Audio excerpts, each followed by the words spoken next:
Okay na po. Okay. Yeah. Call, we recognize Senator Marcoleta. Salamat, Mr. Chair. Maganda yung energy tax.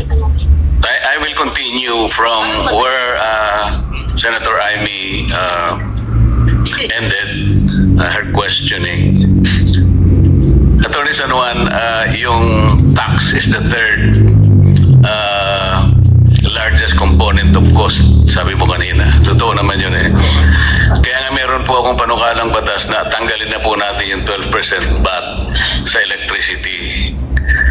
Kokontra ka ba, attorney? Ako po personal, hindi po. Okay, salamat po. Kasi alam nyo, nakausap ko si Secretary Frederick Go. Miski siya, payag siya.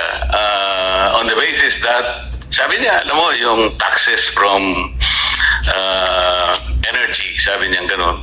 O ikukumpara natin yung regional, sabi niya gano'n. Yung regional tax that is contributing to the GDP, ASEAN, is only 16%, sabi niya. So, ang Philippines, sabi niya, 18%. So, nandun lang tayo. So, yung 12% VAT na yan, para sa akin, ay doable and realistic. So, meron po akong kailangan lang ma-fast track yung pagpapalis ng 12% VAT sa kuryente. Para sa ganun, ay unti-unti nababawasan natin ang elektrisidad na talaga namang ngayon ay lalong tumoble pa. Sabi nga ng marami, kanina po ginawa kong ehemplo, yung manager ng isang bangko, dumoble po ang kanyang binabayaran sa kuryente. Manager na po ng bangko yun. So, kung titingnan nyo po siguro yung mas nasa mababang echelon ng ating population, nakikita ko po kung paano sila talagang kipit na kipit. Kasi po, tingnan nyo, Atty. San Juan, local franchise tax, tumaas yan, universal charge, yung system loss. Pati nga po yung system loss, merong tax. Dito lang nangyari sa bansa natin.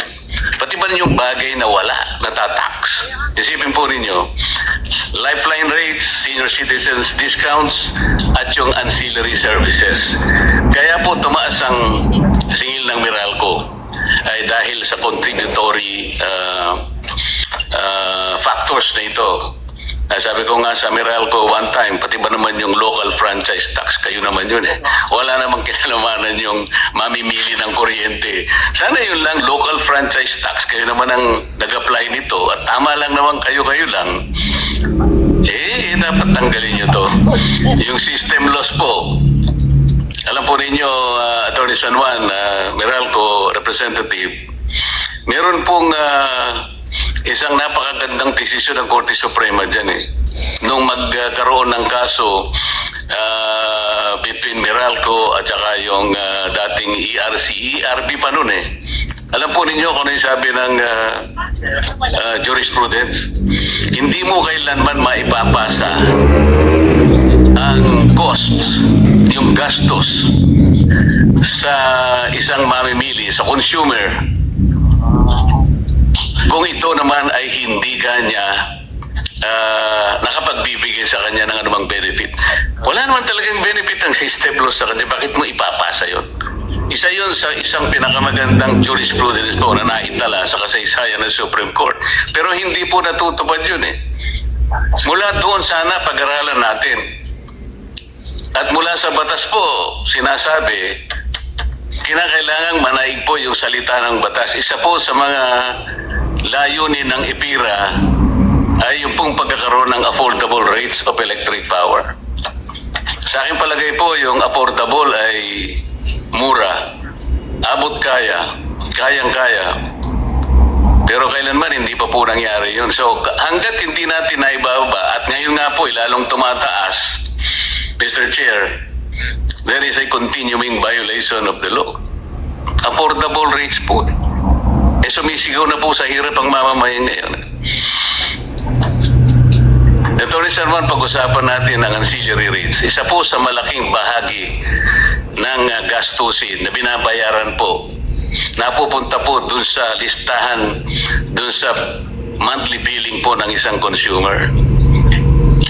Bakit hindi nyo po i-propose na ang gobyerno ay mag-maintain na po ng isang power plant na ang tanging layunin niya ay siya na po yung mag-provide ng ancillary rates para hindi makadagdag po. Hindi naman po siguro magiging baka hindi naman po siguro kokontra ang ating mga generation companies kasi ang pinag-uusapan lang ancillary, hindi po nakikipag-compete ang government. Gusto lamang po niyang makatulong sa kanyang mamamayan, siya na po ang aako doon sa ancillary rates. Hindi po ba tamang solusyon ito, Attorney ERC? Opo, po pwede yan na option. And dun sa EPIRA review, po pwede nga pong balikan yung polisiya na in-adopt before na yung gobyerno ay aalis na doon sa generation Doon lamang and sa punto na transmission yun, industry. nakikita ko kasi napaka-aangal sila dahil nga akala mo nakikipag-compete ang gobyerno. Pero hindi po.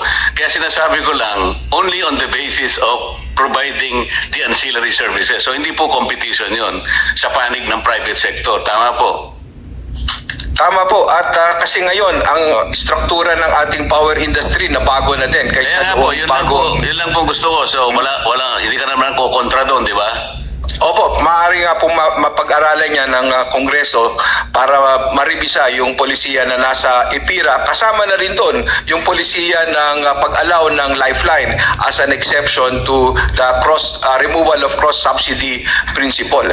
Yung system loss naman, meron din po akong panukalang batas dyan. Kasi po yung dalawa pong bahagi yung system loss, isang non-technical at saka yung technical. Sa technical, pwede na natin silang pagbigyan. Talagang kasama po kasi sa sa negosyo. Although sa akin po, ipapalagay ko yung ipapalagay kong business risk yun Pero pwede ko nang pagbigyan Pero yun pong yung non-technical, yun maliwanag po na dapat ay hindi ipinapasa sa consumers sa aking panukalang batas, kaugnay po yun sa sinabi ng Korte Suprema.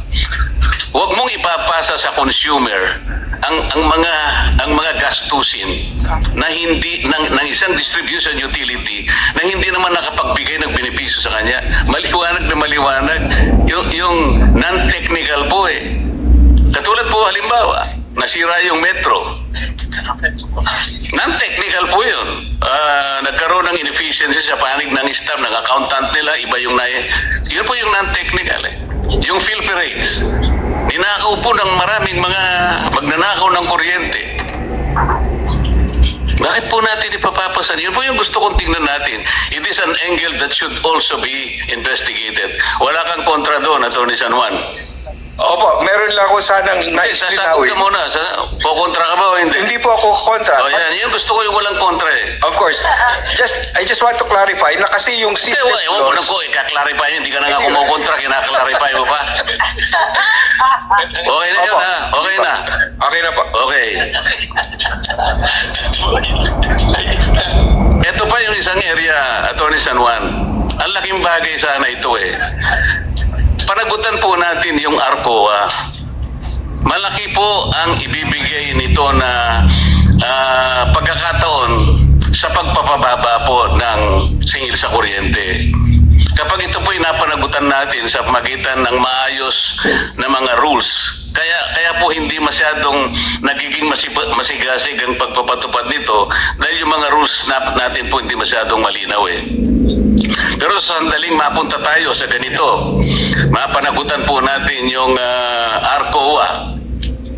Alam po natin, ang pinag-uusapan natin, ang isang komunidad, meron siyang threshold Kung hindi ako nagkakamali, correct me if I am wrong, ang isang village o community, pag na-total niya na meron siyang 500 kilowatts, mag-a-apply siya sa ARCOA at makakakuha siya ng isang service provider, not necessarily, for example, in this case, Meralco. Halimbawa, ang Meralco is 9 pesos per kilowatt hour.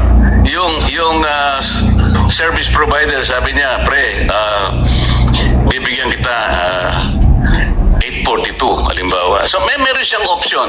Ang laking bagay po nito. And then an aggregation of villages, of subdivisions, yung tinatawag nating aggregation.